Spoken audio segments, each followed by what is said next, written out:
Hello everyone, welcome to another lecture of Turbo series. Today the topic that we are going to take is management, and in that we are going to understand some concepts of leadership. How would we do it? By going through some important questions. So we'll go through some questions, and on the basis of those questions we will learn some very important management concepts based on leadership. Okay, right? So let's look at what are the sub parts of leadership that we are going to touch today. Tasks of leader, theories of leadership, leadership style, then leadership skills. These are the four important areas which we are going to touch today. There is also something called effective leadership, which we are going to discuss in one of the questions. Okay, so these are the major areas that we are going to understand today through questions. Okay, now what would be the pattern? The pattern would be, I'll give you one question and then I'll ask you to pause the video, or you pause the video and try to do that question, and then you resume it where I explain the concepts behind that particular question and how to do that question and what would be the answer to that question. Okay, right? So there will be 15 questions in this session. So we'll go through 15 questions in this session, and 1 mark each. Because so that we understand that at the end of the day how much did we score. So let's put marks to each one of those questions. So 1 mark for each one of those questions and 30 seconds for doing each one of these questions. So when I give you a question, pause the lecture for 30 seconds and then move on and resume the lecture where I would explain the stuff related to that particular question. Okay, right? So let's start. Ready for the first question? Chalo, let's do it. So the first one, do it. Done? Okay, let me look at the question. Which of the following statements is false about the behavioral theories of leadership? Okay, so this is a very generic question talking about all kinds of behavioral theories of leadership. So unless I go through the option, I'll not know which kind of behavioral theories of leadership it is talking about. Okay, so let me first give you the list of most important theories with respect to these exams, the list of those theories. So the first type of theory, the early theories or the classical theories, there was great man theory, then trait theory. Okay, now then came the behavioral studies, both in human resource as well as in leadership. The time coincided around the 1930s. Now there was University of Iowa studies, Ohio State studies, theories based on that, University of Michigan studies, managerial grade, Scandinavian studies. So these are the behavioral theories. Obviously the Scandinavian theory is a more recent one, but these three are the more old ones, right? Now, contingency theory. So behavioral theory, what does it mean? Obviously the early theory talked about the great man, and the trait theory talked about what leader is like. So for example, great man theory believed that leaders are born and not made. Okay, and trait theory believed that there are some inherent traits in all leaders. Okay, whereas behavioral theories believe that it is the behavior, the way you interact with people is what qualifies your leadership skills. Okay, so that's the angle in which all behavioral theories went ahead. Contingency theory talked about situation, right? So contingency theory believed that leadership is a highly situational kind of thing. So if there is a situation, a context in which this kind of leadership is needed, you do this kind of leadership. Okay. In another context, this kind of leadership is needed, this leadership. So it's not dependent upon the person. So that's the contingency theory and then the modern contemporary theories. Okay. So in each one of these you can see the kind of theories there are there. For example, contingency theory, there is Fiedler's, Hersey and Blanchard situational theory, leader-member exchange theory, leadership participation model, path goal theory, right? Then in contemporary theories, transformation transaction theory, team leadership and charismatic visionary theory. So we will do some important ones we will do today, right? And I gave you the list so you know that what remains. So even if they are not as important as the ones that we would do today, it's advisable that you know something about those. Okay, right? Chalo. So now, what were the options? Now, this obviously would not help you to answer this question. This is a generic knowledge that you should have about all leadership theories. Now, the question says that what is false about behavioral theory? So, these are the behavioral theories. Now, I'll have to identify that from which, because see, behavioral theories, there are so many types of behavioral theories. So, which one it is referring to, that we'll have to identify. Then only we'll know that whether it is true according to that theory or whether it is false according to that theory. So, for example, here let's say consideration is a people-oriented dimension. So, consideration, people-oriented dimension. Okay. Production-centered leadership. So, these all words are very important. Production-centered leadership, people-oriented, consideration, initiating structure, employee-centered. So, these four words make us focus towards two theories, and those are Ohio State Studies and University of Michigan Studies. These are very similar studies, contemporary studies which happened, right? So, Ohio Studies consolidated the leader's behavior into two dimensions. The first dimension was initiating structure. What was it? Initiating structure. Now, what is initiating structure? It means that, your ability as a leader, your ability to define your task as well as your subordinate's task clearly, and obviously get them done on time. So, basically those who score high on this dimension will put pressure on their subordinates to meet deadlines and maintain certain standards of performance. Okay? So, that's initiating structure. Second is consideration. Now, what is consideration, my dear friend? Obviously, consideration, refers to feelings. Consideration refers to respect, the relationship between a leader and his subordinates, how much he cares, right? So, individuals who score high on this dimension are open and friendly with subordinates, and they help them solve both personal and work-related problems sometimes. Okay? Sometimes personal problems also and work-related problems always. Okay? So, these are the two dimensions of Ohio State studies. Now, University of Michigan studies had similar two dimensions, but they were named employee-oriented. What were they? Employee-oriented and production-oriented. Okay, employee or people-oriented and production-oriented.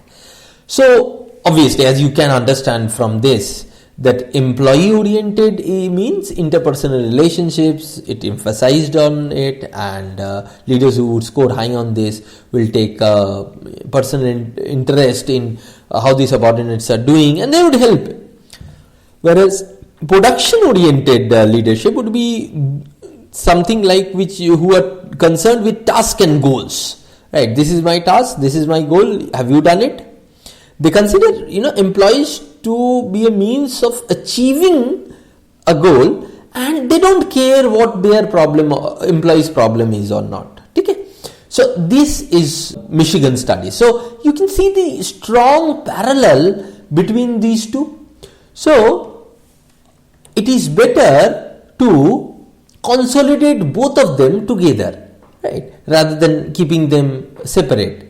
Now, when we consolidate both of them together, see this initiating structure. A person who is high at initiating structure would have high concern for production, right? So, if a person is high on initiating structure, he would have high concern for production. So, for him, tasks should be very important.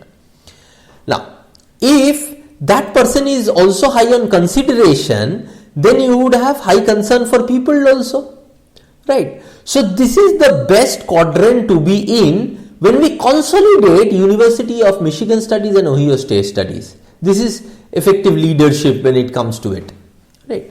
So consideration high is high concern for people or employee oriented or employee centered. So both being production centered and employee centered. So in this case, according to Michigan studies, this person is production and employee centered at the same time. This person is production centered but not employee centered. Okay, so his consideration is low, so low concern for people. This person is having high concern for people but no concern or low concern for production. So he is an employee centered, just the opposite of this, right? Employee centered person, not a production centered person. And this one, he is neither having a concern for production nor having a concern for people. So his initiating skills are also low, right? As it was in here and in here, in the last one, and his concern for people is also low as it was in this one. So he is the most ineffective of the lot. He is the most ineffective leader. So this is the most effective leader, this is the most effective leader, this is the most ineffective leader. And this person would get your job done, but would have human resource issues. This person would have a good team, but might not be able to get your job done. Okay? So that's the whole crux of it. Now let's go back to the options. Now that you understand it, now when you look at the options, use your common sense from your understanding. Right? Don't try to mug up things and answer. From your understanding, try to answer the questions. Consideration is a people-oriented dimension of leadership behavior. Obviously, definitely consideration is something which has to do with people. Right? So, high concern of people in both the cases. So, this is true. This is not false. And as this is true, therefore, this option is eliminated because we need to find the false one. Production-centered leader behavior focuses on tasks and has little concern for people. And that's true. That's definitely true. Production centered people, like for example, this person, production centered person, this was what? Production centered person. This person had no concern for people, right? Focuses on task only. So this is also true, therefore eliminated. Leaders high in initiating structure. So leaders high in initiating structure are these two candidates. Do not set deadlines or make individual task assignment. What are you saying? Leaders high in initiating structures are also task oriented, right? So both of these people are task oriented. So this is definitely a false statement because this is something that is not a characteristic of leaders high in initiating structure. So this would be our answer. C would be our answer. If you have doubt, you can also go through the D, but if you have understood this, you would be able to answer this when you read C. Employee-centered leader behavior focuses on people and quality of the social system. Definitely. That's what employee-centered leader behavior is about. Even if you have not read in detail, you know that this is what employee-centered leader behavior would be. Okay? So, C is the answer in this case. Okay? Understood? We'll do another question based on this, but later on. Now, let's do a question based on common sense. Question number 2. Do it. Done? Okay. Which of the following statements about leadership is true? So, which of the following statements about leadership is true? We'll have to go through the option for that. Right. So, all leaders are manager. So, is it true all leaders are manager? No, because leadership and managerial skills, there are some similarities, but there are differences also. So, making a generic statement like this, we cannot say. So, is it true? No, it is not true. When people operate as leaders, their role is not clearly established and defined. Definitely, that's what leaders are about. That if every time you know what to do in what situation, what's the leader's role? Nothing. So leaders operate in a scenario where their role is not clearly established and defined. So this is true. We can mark here and move forward, but still go through this. Leadership takes place within an hierarchical, this would be within an hierarchical structure of an organization. Now, this is not necessary. I mean, yes, an hierarchy might be there, but this is not a necessity also. So, this is no theory, but just your common sense that between these three, only this seems to be true. So, when people operate as leaders, their roles is not clearly established and defined. Okay? Next. Question number 3. Again, for this question, we'll have to go back to question number 1's concept. Do it. Done. What is true about leaders scoring high on production oriented dimension? Those who score high on production oriented dimension, what happens? They have high concern for production. That means that they would be taskmasters, right? They would get their job done. So let's see, focus on achieving tasks and goals. Yes, maybe. Focus on interpersonal relationship. No. Focus on job satisfaction. No. So only A would be the answer in this case. Clear? Right? So question number 3. Once you understand the concept, the way you can approach the question entirely changes. And the time that you take to do that question also comes down a lot. Okay? Sure. Next, question number 4. Done? Okay, let's look at it. Hersey Blanchard discusses 4 types of leadership styles. Identify which one of them is not a part of this model. Okay, for this you do not need anything. You can just go and mark the answer. But I'll give you an understanding of Hersey Blanchard's model and then we will answer it. So Hersey Blanchard had a situational theory, and that theory said that the maturity level of subordinate is very important. It influences a lot when it comes to the leadership style of the boss. So at what level the subordinate is matured is very important. If the manager gives appropriate guidance to an employee, the employee is likely to develop the necessary job related abilities in short time. But however, all employees will not have the same level of competence and commitment to the assigned task. Would they? They would not. So therefore, leaders have to adopt different leadership styles to deal with different subordinates. So this is the crux of Hersey Blanchard's situational theory. Okay. So the leadership style that they gave were 4: telling, selling, participating, and delegating. Okay. 4 styles. Now, what do we mean by these 4 styles? Let me give you a more detail. Let's say this is a grid kind of. Okay. This is your one axis. This axis says the directive, how much direction the leader should give and how much support or participation the leader should give. So this is high here, this is high here. So this is high here, this is low here, this is high here, this is low here. So high in direction and low in support is basically called telling. It's called telling. Okay, for whom telling, or what kind of juniors, leaders tell that go and do this?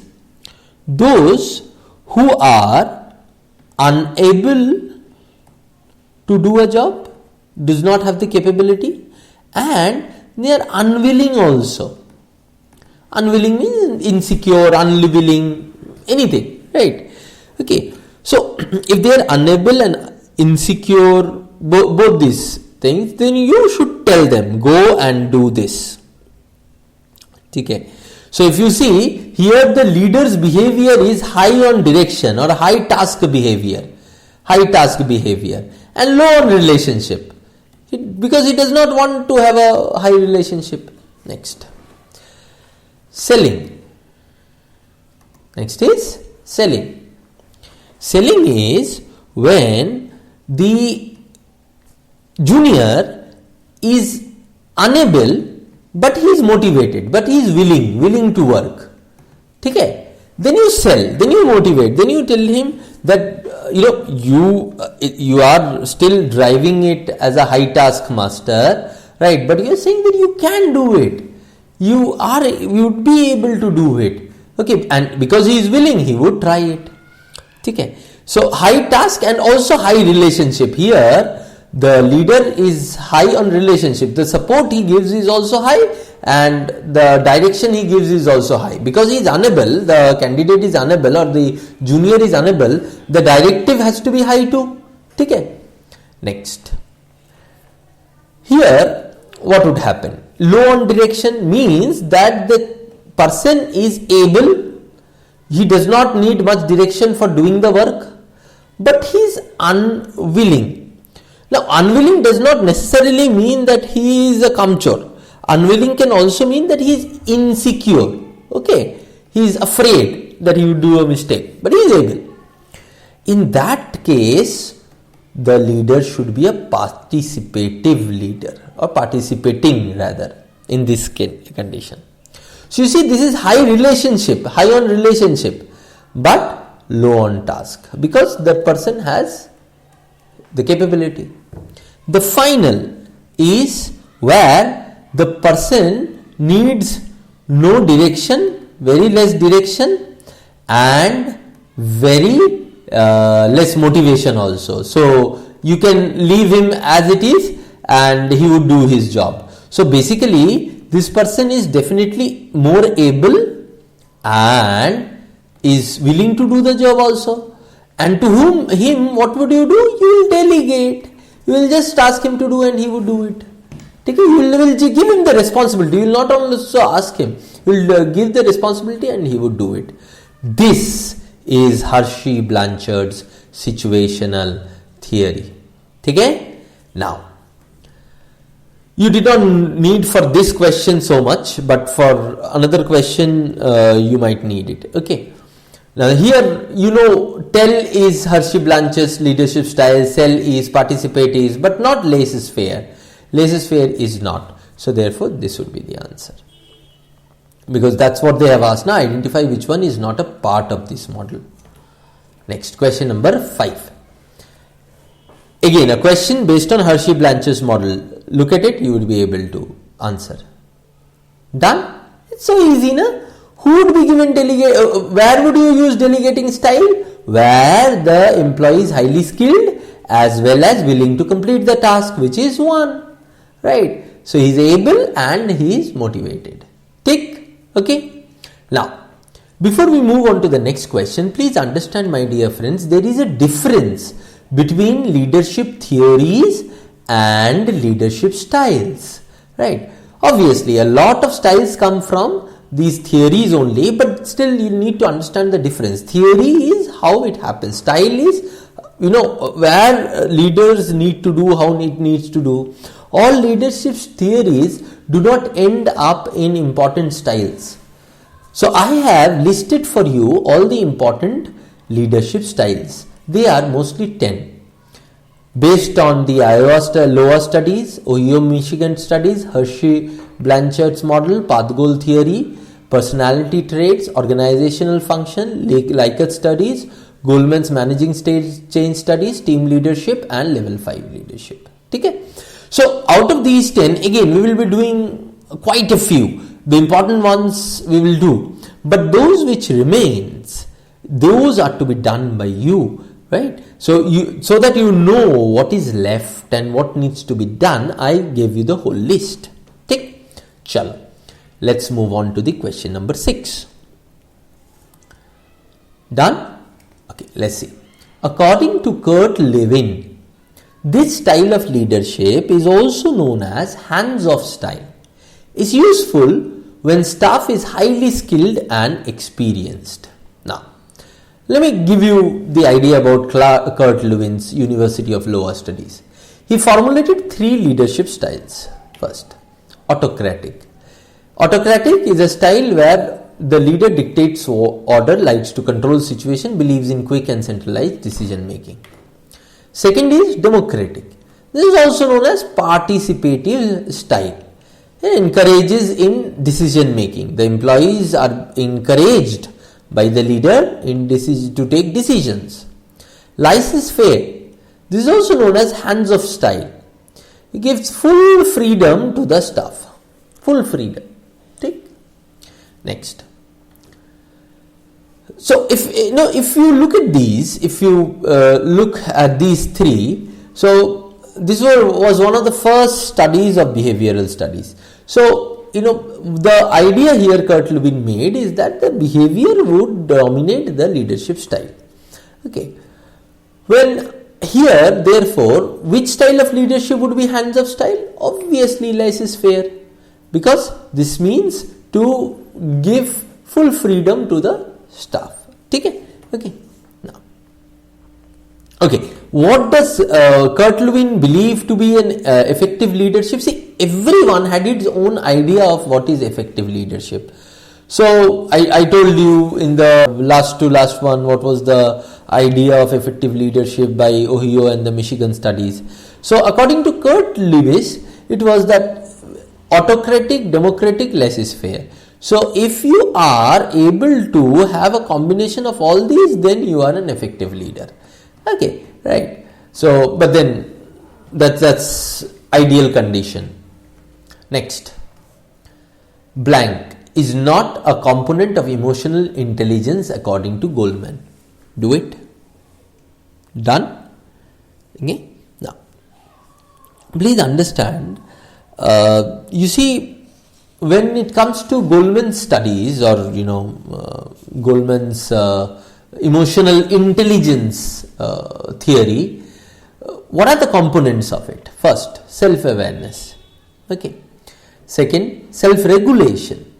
Third, motivation. Fourth, empathy. Fifth, social skills. All of these together gives effective leadership skills. So, according to Goleman's EI component theory or EI theory, emotional intelligence theory, these are the emotional intelligence components. So, Goleman in this theory says that everyone has an emotional intelligence. Some things are missing, some pieces are there, right? So if all these pieces are there, then it becomes a perfect solution for the puzzle and he becomes an effective leader. So self-awareness, self-regulation, motivation, empathy, social skills. So now if you look at this question, so you needed to know this to answer this. So if you look at this question, which is not a part of emotional intelligence according to Goleman? Motivation, yes. Social skills, yes. Empathy, yes. But sympathy, no. Now you might ask, what is the difference between empathy and sympathy? Sympathy is where, when a rich man feels for a beggar. So there is no respect in it. There might be some amount of love in it, but no respect in it. It's a relationship scenario where someone is bigger and someone is smaller.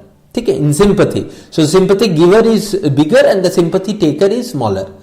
But empathy is between equals. Empathy is, I can feel like you. I know what you feel. That's empathy. Okay, right. So that's the difference between sympathy and empathy. So here the answer would be sympathy. Tick. Okay. Chalo, next one. Question number 8. A common sense question. Think and you can answer. Done.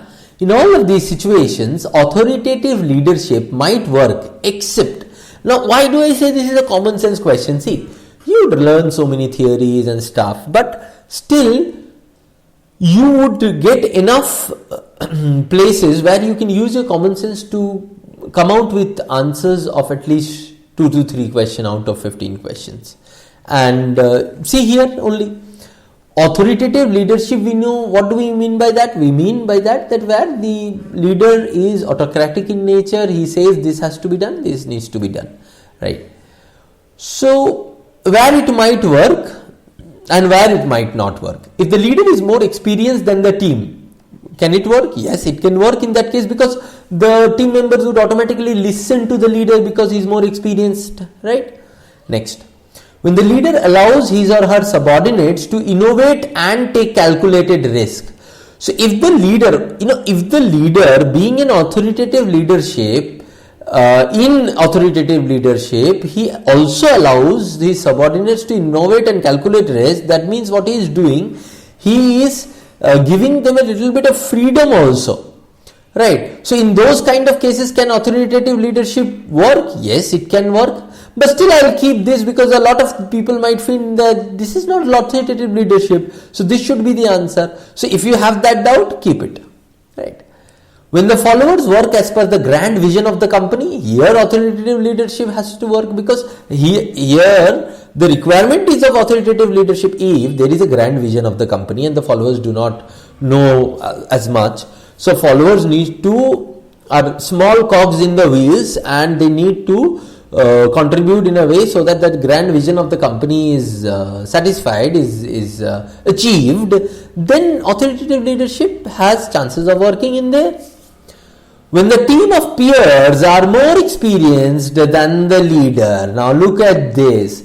If the employees are more experienced, knowledgeable than the leader, can authoritative leadership work? Now between B and D, choose one. See, A and C, they can work, but between B and D. So between B and D, even if this is doubtful, this is clearly a case where the chances of failure of authoritative leadership is much, and therefore we'll go on with D rather than B. Understood?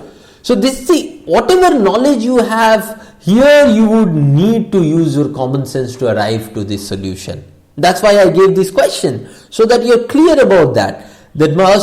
Yes, knowledge is important, but because I have knowledge, I will not use my brain. Now that's something that's not done. Okay? Chalo. Next question. Question number 9. All of these are true except which one? So here there are options: in group, out group members, in group, out group members. So obviously the theory or the question is based out of a theory which has in group and out group members. Which theory has that? LMS theory. LMS theory was given by Green and Mitchell in around late 1970s. Okay? They observed that leaders often act very differently towards different subordinates. They divided the subordinates into two parts: out group and in group. And this is the leader.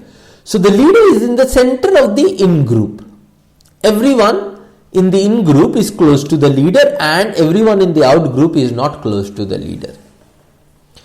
So what happens to the in group guys? They receive high performance rating, they obtain rewards, promotions quickly, and as a result the in group guys have a greater satisfaction with the leader and leave less, right? That's the idea. They lower turnout, higher retention.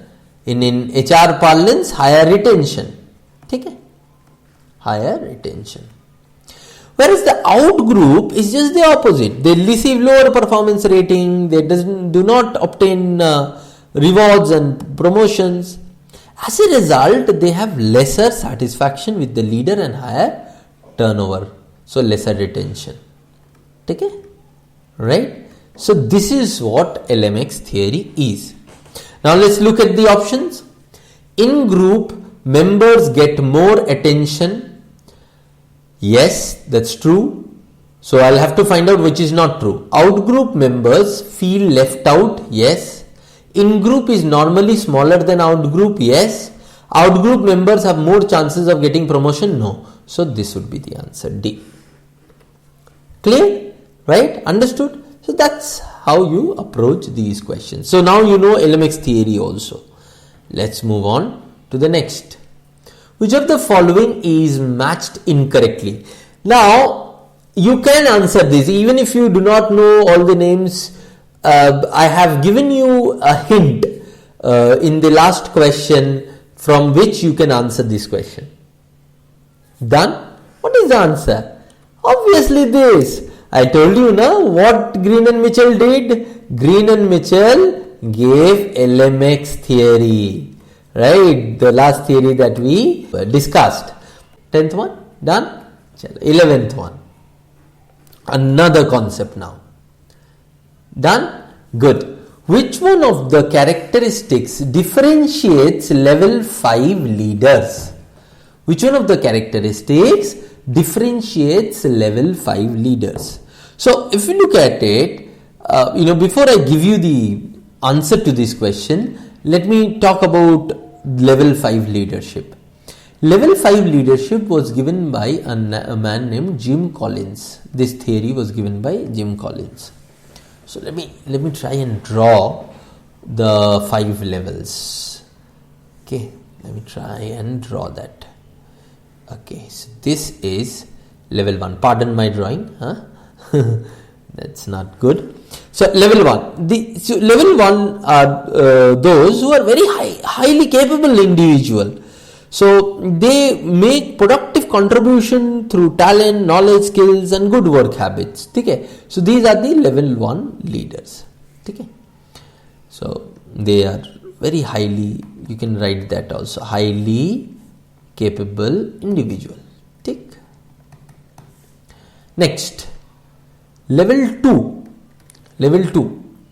Okay, these are good team members, contributing team members. These are team members who contribute. Okay, so they are contributing in their individual capabilities to the achievement of the group objective, and they work very good while they are in a group setting. Okay, so they are team members. Third, level 3. So level 3 are good managers or competent managers. So what does competent manager mean? Meaning that they organize people, resource and put them to efficient and effective use to get the objectives of the organization. Okay. Level 4. Level 4, effective leadership. Level 4, effective leaders. So as a matter of fact, before Jim Collins said that it is still level 4 that everyone is looking at, the effectiveness. Because if there is a level 4 leader, he would also do a good job. He would catalyze commitment to get vigorous achievements from the team, right? And stimulate high performance standards. So they are effective leaders. But our Jim Collins felt that it is level 5 where the target of every leader should be. Level 5 leader. He called it a level 5 leader. What are the characteristics of a level 5 leader according to him? Effective leaders might be very good when it comes to short term, but they do not have a very huge long-term vision according to Jim Collins. So what level 5, the first difference is builds an organization which has enduring greatness. It would be great for a long time. It imbibes those qualities in the organization. Second, the leader himself would be having personal humility, but very strong professional will. Okay? So, prima facie this looks like a paradoxical mix. Right? Personal humility and professional will. But anyways, that's what Jim Collins said. So this is what level 5 leaders look like. So which one of the characteristics differentiate level 5 leaders? Boastfulness? No. Arrogance? No. Compelling humility? Yes. Goodness is irrelevant to this context. So compelling humility is what our answer would be. Okay. So that was question number 11 for you. Understood? Chalo, let's move on to the next question and another concept we will do in here. Just try it out first. Done? Okay, let's see. According to Likert, an effective manager is strongly oriented towards what? Now, let me give you an idea of Likert's 4 styles first. See, according to Likert, an effective manager is one who is strongly oriented towards his subordinate, and he relies on communication to a great extent to keep all departments work in tandem, in an order. So he had 4 styles in his mind. System 1, exploitative authoritative, benevolent authoritative, consultative and participative. Right? Okay. So if we look at here in this question, I'd already get my answer that according to Likert, an effective manager is strongly oriented towards subordinates. That I get. But we should know more about these 4 styles. So let me give you an idea about this. So let me divide them into parameters. Trust and the motivation of the employee, and interaction between employee and employer. Okay.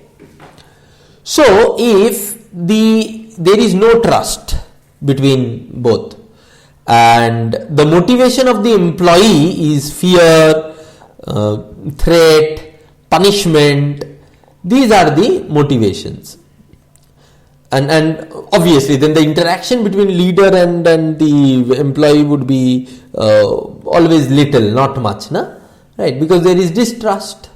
Then you should go for system 1, that is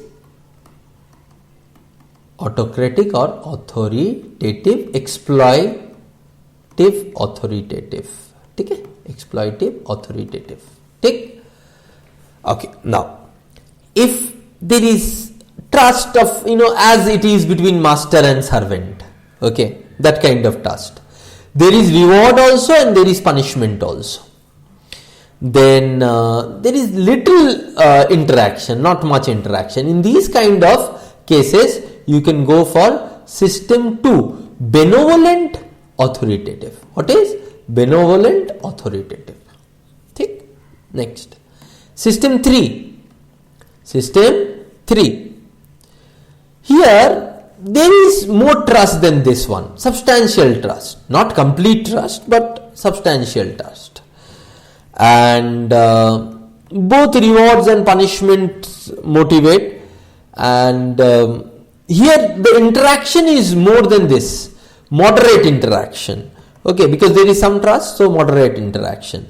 Therefore here it would be system 3, which is consultative.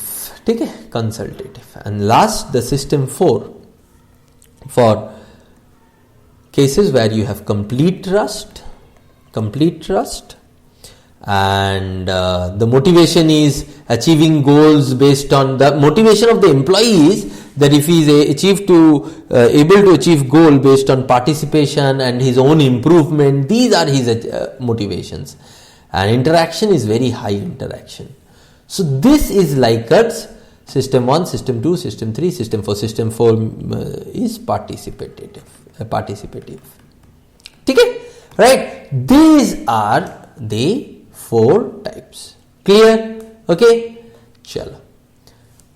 Now, for this question you would be needing the concept that we just discussed. Do it.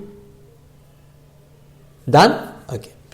If the staff is motivated by goals based on participation and leader and staff has high interaction and high trust, what kind of leadership is suggested? Participative. That's what I did the last one, system 4. Right? Okay. So once you have understood how to do it, what is the basis behind which the decisions needs to be taken of what style, you know that this is what to be done. 14th one. Done? Okay, another new concept, the last concept of today. You see, we have done around 6-7 concepts. Now today this is the last concept. The 15th question would be also based on this concept. What is this concept? See, they are talking about personality traits such as talkative, dominant, captivating, enthusiastic and persistent, they are applicable to what? Okay. So first let's look at leadership theories and styles normally focus on what leaders should do. But what leaders can do is dependent upon what leaders do is dependent upon what they can do, that is their skills. So this is from the topic leadership skills.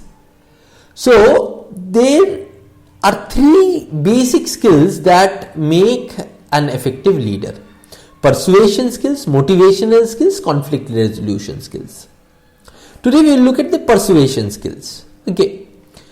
Now persuasion skills depend upon the type of leader you are persuading or the kind of leader he is.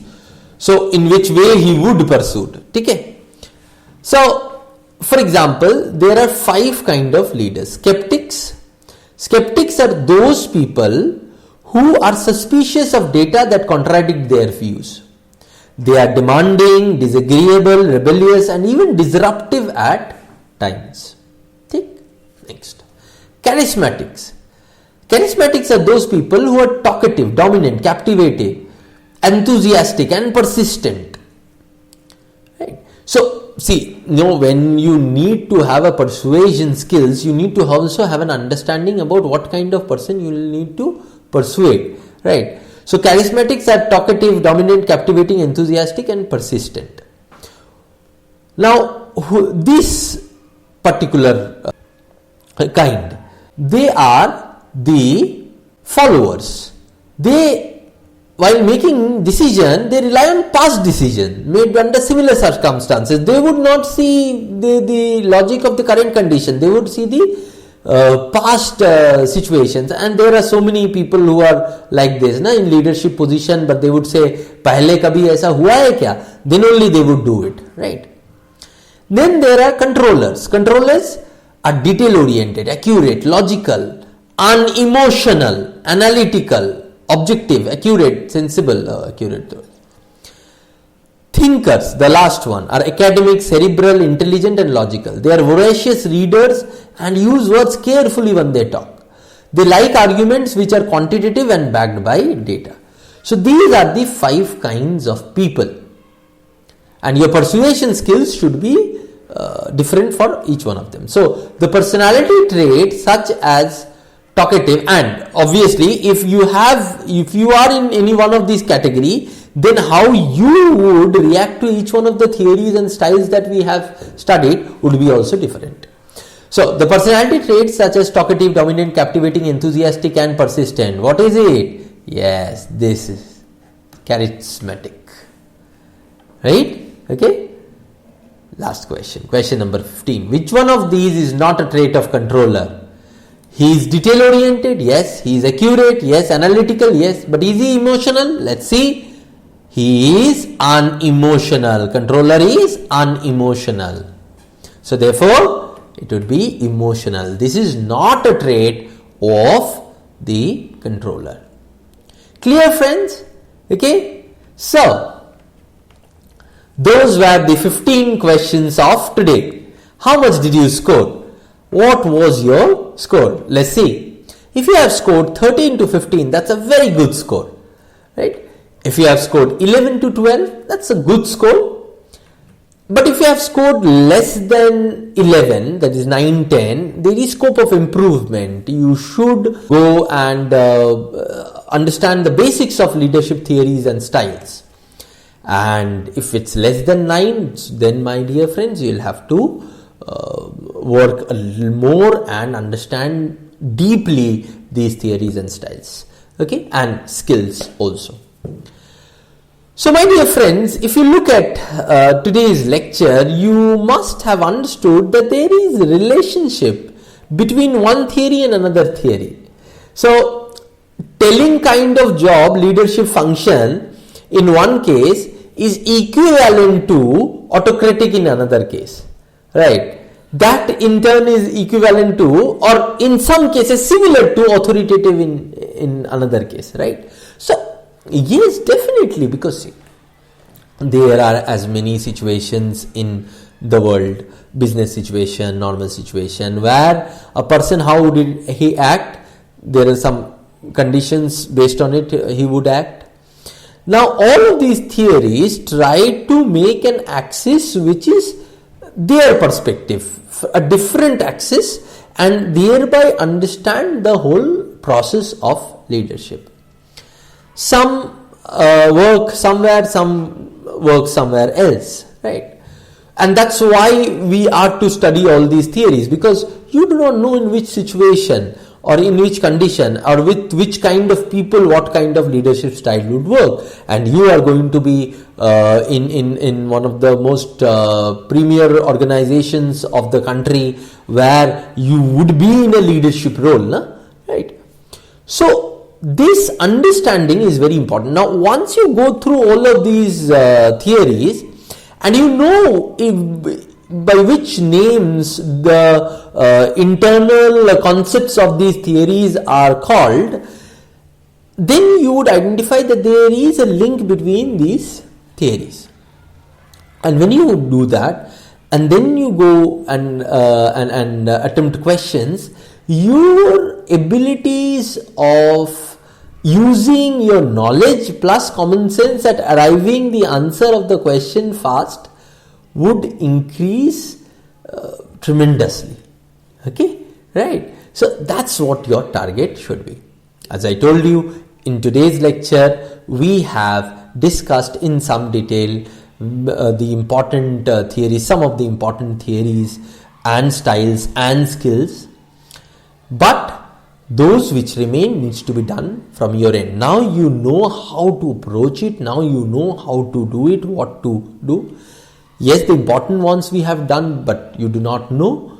The questions can come from anywhere, right? So it's better to cover all your bases. Okay, right? So that would be all for today. Hope that you liked this lecture and you would be doing as I suggested and take benefits of from these lectures, obviously. Thank you very much. Bye bye. All the best.